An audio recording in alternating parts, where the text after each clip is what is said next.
Boa noite, nós somos do segundo ano e vamos falar sobre as descobertas na área da saúde. As vacinas. As vacinas são substâncias biológicas introduzidas nos corpos das pessoas a fim de protegê-las de doenças, ensinando nosso organismo a reconhecer e combater vírus e bactérias em futuras infecções. Foi no século XVIII, em 1798, que o termo vacina surgiu pela primeira vez, graças a uma experiência do médico cientista inglês Edward Jenner. Ele ouviu relatos de trabalhadores da zona rural não pegavam varíola, pois já haviam tido a varíola bovina de menor impacto no corpo humano. Ele então introduziu os dois vírus em um garoto de 8 anos e percebeu que o rumor tinha de fato uma base científica. Em 1881, quando o cientista francês Louis Pasteur começou a desenvolver a segunda geração de vacinas voltadas a combater a cólera aviária, ele sugeriu o termo para batizar sua recém-criada substância em homenagem a Jenner. A partir de então, as vacinas começaram a ser produzidas em massa e se tornaram um dos principais elementos para combater a doença no mundo. Entre as vacinas esperadas para serem fornecidas à população nos próximos anos estão a vacina contra a dengue e o HIV. Recentemente, uma nova vacina foi descoberta, que foi a vacina contra a Covid-19, que são conjuntos de estudos e experimentos científicos para o desenvolvimento da vacina contra o coronavírus. O transplante de órgãos é um procedimento cirúrgico que consiste na reposição de um órgão ou tecido de uma pessoa doente por outro órgão ou tecido normal de um doador, vivo ou morto. Os doadores falecidos são pacientes com morte encefálica, normalmente vítimas de catástrofes cerebrais. O primeiro transplante bem-sucedido de órgãos aconteceu em 1954, em Boston, nos Estados Unidos, quando o Dr. Murray realizou um transplante de rins entre dois gêmeos idênticos. Esse tipo de cirurgia chegou no Brasil apenas 10 anos depois, no Rio de Janeiro. O implante de coração é feito usando um coração artificial, um dispositivo implantável que substitui os ventrículos.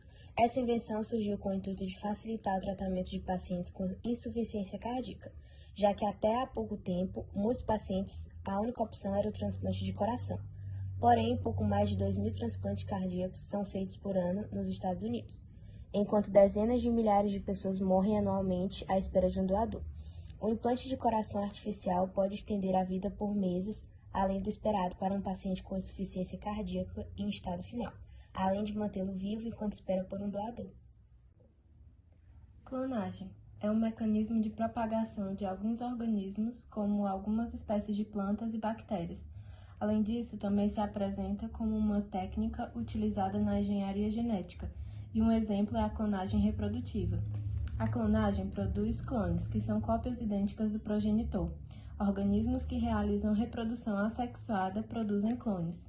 A clonagem é um processo artificial pautado na reprodução de cópias genéticas, organismos idênticos, de determinados seres vivos, através de um filamento de DNA. Ao invés de utilizar os gametas sexuais masculinos, espermatozoide, e feminino, óvulos, é realizada usando as células somáticas. Em 1938, o embriologista Hans Spearman apresentou a ideia de clonagem ao propor uma experiência em que o núcleo de uma célula em um estado mais avançado de desenvolvimento seria transferido para um óvulo.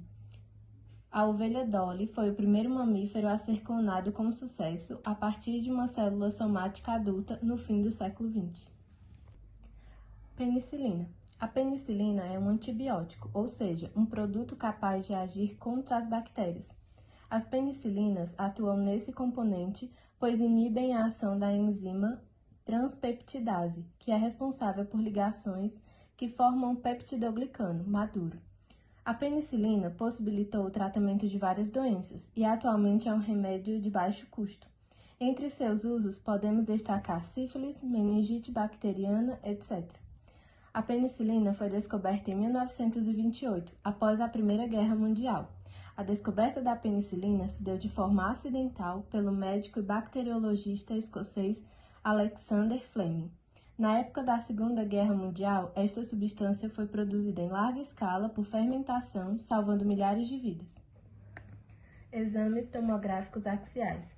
Desde a sua descoberta, no final do século passado, os raios-x têm sido utilizados como método de diagnóstico em medicina, através da radiografia e da radioscopia. Com o passar dos anos, o diagnóstico radiológico foi aprimorado pela produção de aparelhos de maior potência e qualidade, resultando em melhor aproveitamento da radiação.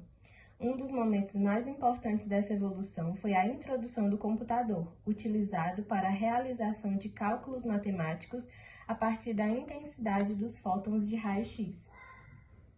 O exame é realizado por um técnico em radiologia. O paciente é colocado deitado sob uma mesa que se move para dentro e para fora de um túnel redondo, tomógrafo. Durante essa movimentação, o tubo de raio-x se move em volta do paciente, emitindo feixes de radiação em ângulos precisos. Ela foi inventada pelo engenheiro eletrônico britânico Sir Godfrey Newbold Hounsfield em 1972 e descrita no Congresso Britânico do Instituto de Radiologia. A utilização do primeiro tomógrafo computadorizado do mundo foi em um hospital em Londres. Novas tecnologias da atualidade. São soluções que a cada dia se mostram mais surpreendentes e práticas, como a telemedicina, os softwares para gestão de clínicas, a nanotecnologia e até o Big Data. Essas são algumas inovações que vêm auxiliando o trabalho dos cientistas e profissionais de saúde nos últimos anos em todo o mundo. É claro que a união entre tecnologia e medicina não começou ontem. As inovações na saúde sempre foram marcantes ao longo da história. Desta forma, foi possível o desenvolvimento de técnicas para prevenir e combater doenças que provocaram verdadeiras tragédias. Inteligência artificial na saúde. Para profissionais de saúde, a IA já impacta as rotinas de trabalho de diversas maneiras. É usada, por exemplo, para priorizar as filas de atendimento, ajudando os profissionais a identificar achados clínicos em exames, a selecionar melhores tratamentos e a produzir alertas de casos que exigem atenção, prevendo demandas no uso de recursos. A inteligência artificial também é fundamental na medicina baseada em evidência, pois analisa montanhas de dados clínicos que humanos não conseguem processar. Benefícios que a IA oferece para clínicas e hospitais: otimização de recursos, como o uso de leitos, detecção de fraudes, como receitamento indevido de medicamentos, indicação de linhas de cuidado, como na recomendação de tratamentos oncológicos, monitoramento de pacientes, detecção de patologias em exames. Inteligência artificial auxilia no diagnóstico de Covid-19. Um ponto em comum entre a inteligência artificial e a pandemia do coronavírus é que ambas, por motivos bem diferentes, têm sido descritas como aceleradoras de futuros. E acelerar foi justamente o objetivo do portal Telemedicina ao lançar um modelo de IA que torna mais rápido o processo de diagnóstico de pacientes com suspeita de Covid-19. Impressão de órgãos em 3D. A impressão de órgãos em 3D é a novidade da vez e está dando o que falar. Será que ela vai ser o futuro dos transplantes? O fato é que essa novidade da medicina pode salvar milhares de vidas. O objetivo dos cientistas é produzir diversos órgãos em tamanho real. A estimativa dele é que dentro de 10 anos, no máximo, as impressões de órgãos sejam procedimentos de rotina dentro dos hospitais em todo o mundo. A versatilidade da aplicação da impressão em 3D é enorme. Ter a possibilidade de, em um futuro tão próximo, criar órgãos a partir do zero para salvar vidas parece um sonho, mas apesar dos avanços na tecnologia, muitas questões éticas ainda precisam ser enfrentadas até se chegar a esta etapa. Quais os benefícios dessa tecnologia? Evita cirurgias invasivas, reproduz estruturas e facilita diagnósticos. Objeto impresso com as dimensões pretendidas, comunicação rápida e eficiente de ideia de design, detecção de tumores. Porém, existem as desvantagens e o preço ainda é uma tecnologia bastante cara, exige conhecimentos técnicos que não estão ao alcance de qualquer utilizador. Trabalhos mais elaborados exigem impressoras mais complexas